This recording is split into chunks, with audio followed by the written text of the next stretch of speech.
Assalamualaikum warahmatullahi wabarakatuh. Salam sejahtera bagi kita semua. Halo guys, bertemu lagi dengan Bu Dewi Nursani dari SMA Negeri 1 Nalomsari Jepara. Sebelum memulai pelajaran, kita berdoa dulu yuk. Let's open our program by reciting Basmalah together. Bismillahirrahmanirrahim. Semoga pelajaran hari ini berjalan dengan lancar ya. Pada pertemuan kali ini, saya akan membahas tentang jurnal pembalik dengan kompetensi dasar, menganalisis tahapan penutupan siklus akuntansi pada perusahaan jasa, dan membuat penutupan siklus akuntansi pada perusahaan jasa. Guys, sebagai prasyarat untuk mengikuti pembelajaran hari ini, saya berharap kalian sudah mempelajari materi jurnal penyesuaian. Linknya ada di kolom deskripsi ya. Simak video ini sampai akhir ya guys.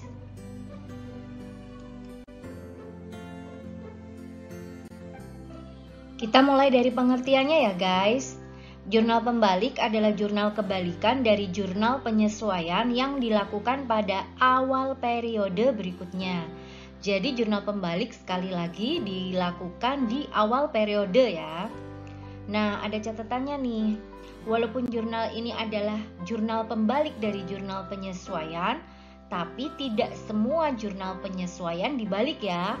Nanti ada beberapa item yang akan saya beritahu jurnal penyesuaian apa saja yang harus dibuat jurnal pembaliknya. Catatan yang kedua, tujuan untuk membuat jurnal pembalik ini untuk menjaga keajegan atau konsistensi dari pencatatan akun. Misalnya saja, perusahaan ketika membayar beban sewa di muka, mencatatnya adalah beban sewa di sebelah debit dan kas di sebelah kredit. Kemudian nanti kan ada jurnal penyesuaian tuh. Jurnal penyesuaiannya kan sewa dibayar di muka di sebelah debit dan beban sewa di sebelah kredit. Nah, ketika dibuat penutup, maka beban sewanya akan hilang. Sehingga yang muncul adalah sewa dibayar di muka. Nah, untuk menjaga konsistensi perusahaan, ketika pencatatan beban sewa itu menggunakan akun beban sewa, bukan akun sewa dibayar di muka, maka harus dibuat jurnal pembalik. Seperti itu ya guys. Nah, sumber data apa yang digunakan untuk membalik jurnal tersebut? Jelas karena ini kebalikan dari jurnal penyesuaian, maka sumber data dari jurnal pembalik adalah jurnal penyesuaian. Nah, ini yang saya maksud tadi. Jurnal penyesuaian apa saja yang perlu dibuat jurnal pembaliknya? Yang pertama adalah ketika ada beban dibayar di muka, dicatatnya menggunakan metode beban. Nah, itu perlu dibalik. Yang kedua adalah ketika ada pendapatan diterima di muka, dicatatnya menggunakan metode pendapatan. Nah, yang ketiga adalah ketika ada beban yang belum dibayar atau utang beban. Dan yang terakhir adalah ketika ada pendapatan yang masih harus diterima atau piutang pendapatan. Nah, keempat item ini jika muncul di jurnal penyesuaian, maka dia harus dibalik. Langkah-langkah dalam menyusun jurnal pembalik itu ada 4 ya guys. Tadi saya sudah bilang bahwa ada 4 kasus jurnal penyesuaian yang perlu dibuat jurnal pembaliknya ya. Yang pertama adalah ketika ada beban dibayar di muka dicatat menggunakan metode beban.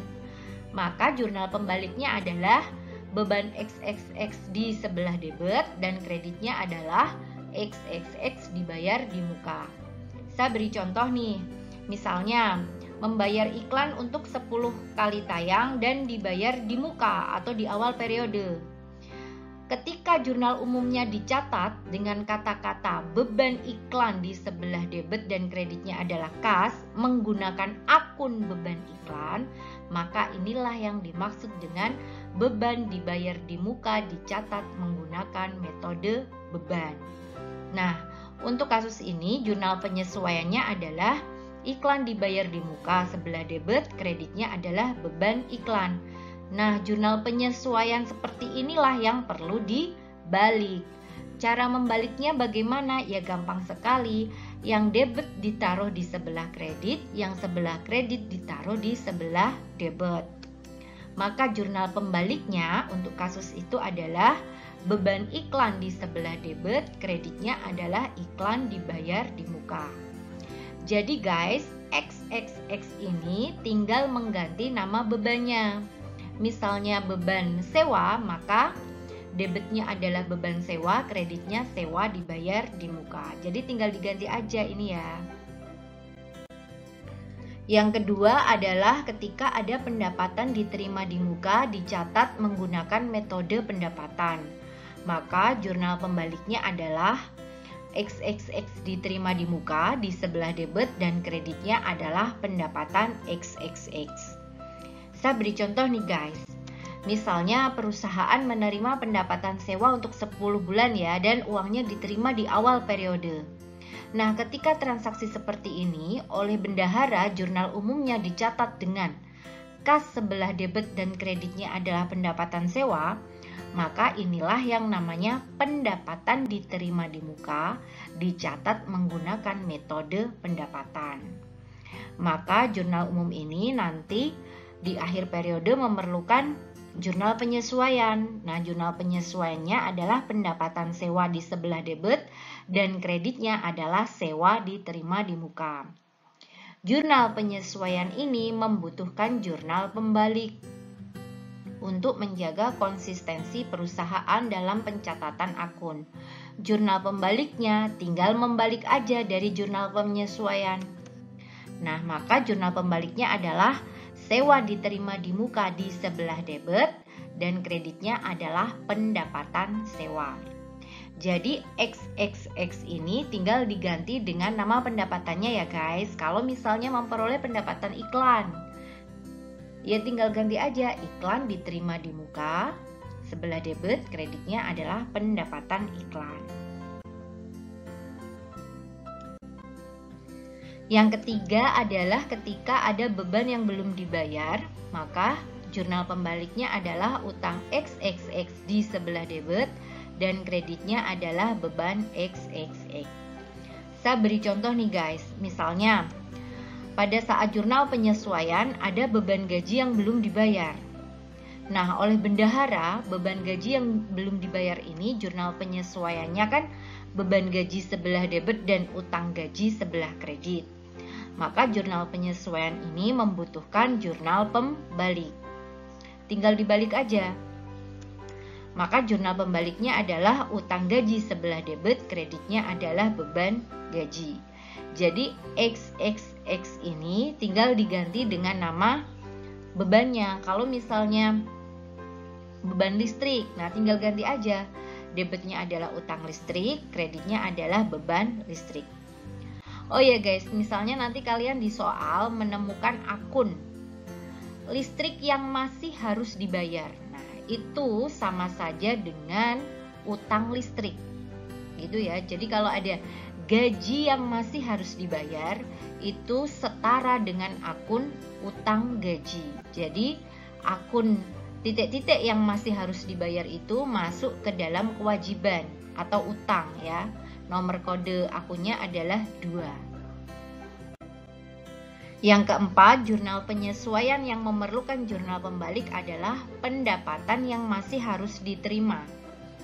Maka jurnal pembaliknya adalah pendapatan XXX di sebelah debit dan kreditnya adalah piutang XXX. Contoh nih, misalnya pada saat jurnal penyesuaian itu ada pendapatan bunga yang belum diterima atau yang masih harus diterima. Maka oleh bendahara kan dicatat pada jurnal penyesuaian debitnya piutang bunga dan kreditnya pendapatan bunga. Nah, transaksi seperti ini, kejadian seperti ini harus dibuat jurnal pembalik. Maka jurnal pembaliknya adalah pendapatan bunga di sebelah debit, kreditnya adalah piutang bunga. Jadi XXX ini tinggal mengikuti nama pendapatannya ya. Oh ya, kalau nanti misalnya kalian juga menemui akun bunga yang masih harus diterima. Nah, ketika ada kata-kata seperti itu, akun bunga yang masih harus diterima itu setara dengan akun piutang bunga. Jadi sama aja ya, dia termasuk kategori harta.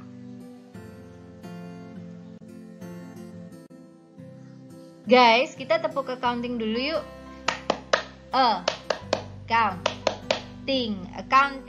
Nah, ini kan udah semangat ya. Nah, sekarang kita coba buat jurnal pembalik dari Salon Dewi Cantika. Caranya adalah kita cek dulu mana jurnal penyesuaian ini yang dibutuhkan untuk jurnal pembalik. Kita cek satu persatu. Yang pertama adalah beban perlengkapan sebelah debit, kreditnya adalah perlengkapan. Ini nggak perlu dibalik guys, karena ini penyesuaian untuk penggunaan perlengkapan.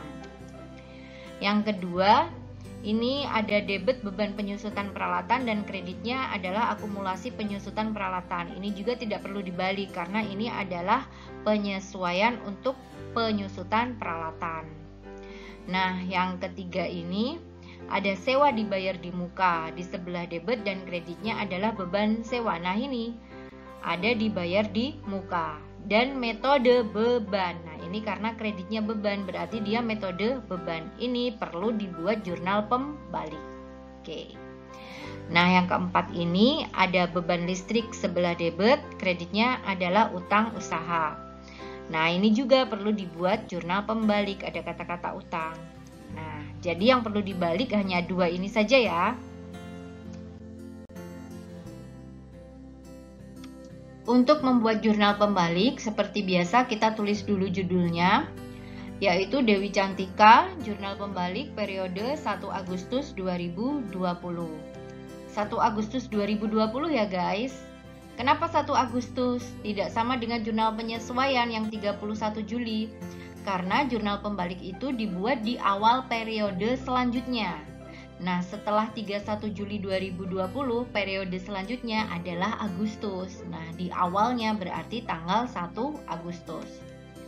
Setelah itu kita buat 5 kolom seperti biasa. Kolom yang pertama berisi dengan tanggal, kolom kedua berisi dengan akun dan keterangan, kolom ketiga referensi, kolom keempat debit, dan kolom kelima adalah kredit. Sekarang kita cek lagi tadi jurnal penyesuaian yang memerlukan pembalik itu kan hanya nomor 3 dan nomor 4 ya. Nah, cara membaliknya sama ya. Ini tinggal dibalik aja.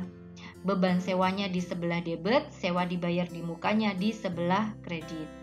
Kita tulis di sini tanggal 1 Agustus 2020. Beban sewa di sebelah debit, kreditnya sewa dibayar di muka. Angkanya sama dengan jurnal penyesuaian, yaitu Rp1.100.000. Kita tulis di sini, baik debit dan kredit sama. Selanjutnya kita balik yang keempat, jurnal penyesuaian keempat, yaitu utang usaha di sebelah debit, kreditnya adalah beban listrik. Kita tulis di sini, utang usaha sebelah debit, kreditnya beban listrik. Angkanya sama dengan yang ada di jurnal penyesuaian, Rp250.000. Nah, seperti ini ya guys. Nah, kalau sudah selesai, kita jumlahkan. Untuk kolom debit, setelah saya jumlahkan hasilnya 1.350.000, begitu pula kolom kredit, hasilnya 1.350.000. Setelah itu saya garis dan di closing. Jadi guys, seperti ini cara untuk membuat jurnal pembalik.